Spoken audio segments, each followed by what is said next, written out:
our desire is not for Sachkhand. Desire for happiness. Or we all want happiness in everything. The ultimate goal always seems to be happiness. And so happiness can be in many forms. Our belief generally is that pleasure gives happiness. That the pleasure of acquiring things that we like gives us happiness. That if we have a big house, it gives us happiness. If we have obedient children, it gives us happiness.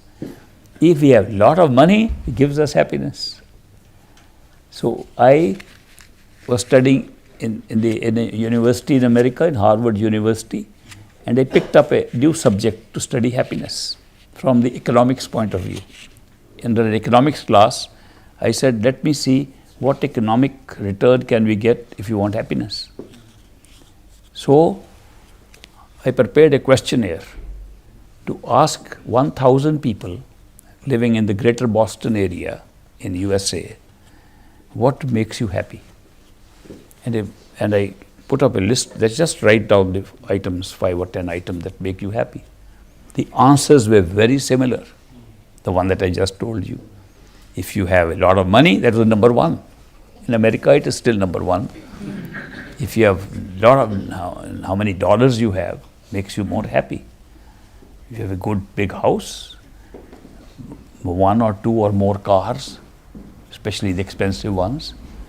If you have those imported Mercedes-Benz standing there and Cadillac standing there, you are happy. If you have good family, good children, big house, mansions, you are happy. They all give very similar answers. I also asked what makes you unhappy as a converse. The converse for the same thing, poverty, bad health, disobedient kids and so on, just the opposite of that. Then I picked up people who had given their profiles and who had good houses, big families, nice families, obedient, well-doing children, lot of money, multi-millionaires. So one multi-millionaire was an ex-professor of the Harvard University. So I decided to interview him. I asked him, are you happy? He said, not at all. I said, why did you say? He said, I didn't say I'm happy. I said, what makes you happy? I said, you have money, you are a multi-millionaire, your net worth, I have studied, is $10 million. That's a lot of money. And you have a good house. Everything that you have written should make you happy. Why are you not happy? He said, let's take this 10 million thing first. He said, I went to this university where you are studying. I got a doctoral degree. I spent several years studying. And then I set up my business. And then I was very successful. And I have built up $10 million of assets.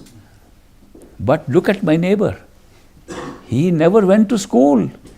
He has assets of 20 million. You think I can be happy? The man's happiness was being controlled by his neighbor. This is what happens to us. So when you look at the happiness and unhappiness of life, you find there are so many intangible things, you don't notice them. The intangible things make you happy or unhappy. You can have a very bad relationship. I have met people who have all these qualities of happiness. Celebrities, film actors and actresses in the United States, in Hollywood. And you go and stay with them, most are happy. Why doesn't money make them happy? Their celebrity status, people are admiring them all the time, running after them, getting autographs. They are so unhappy because of broken relationships. Because that girl ditched me, that man ditched me. How can I be happy? He ruined my life. I said, what about all the money? Money can buy nothing.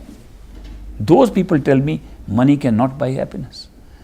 So it looks very strange that when they define happiness in these terms, and when they speak of happiness, they are not happy because of something else. So it's a very great combination. Ultimately, in my study of that 1,000 sample, I drew up a list of the tangible things you have and the intangible things you have. You can be very contented and happy because you're following a spiritual path. and you are contented. It doesn't matter how much you have or how little you have. It's a contentment. You don't have a problem with it. You are very happy. You have a lot of money, you are worried about what to do with the money. Worry is a very important factor in the intangible list. How much you worry makes you unhappy. So when I compared them, I found those who had more tangible goods had less intangible happiness. Those who were intangibly very happy had less tangible goods. So I tried to put two and two together and give it some numeric order of values, and I found all very equal. I found in India, I went in the area where Krishna was born. They are poor people. They work hard all day in the labor, in the fields, tired and sweating. They come and they all sit together and they sing songs. Udo karman ki gat nyari se. They sing Purbi songs like that. And so much happiness. They have no money, not even proper houses. And where does the happiness come from? There's something intangible inside. Let's give them happiness. So it's a very strange combination. When you look at it on a global scale, you find there's a lot of justice done. Take one away, give more of the other. So we are really well treated if you take both sides, the tangible, intangible. We are all been given a good deal, an equal deal. Though we may not see it like that.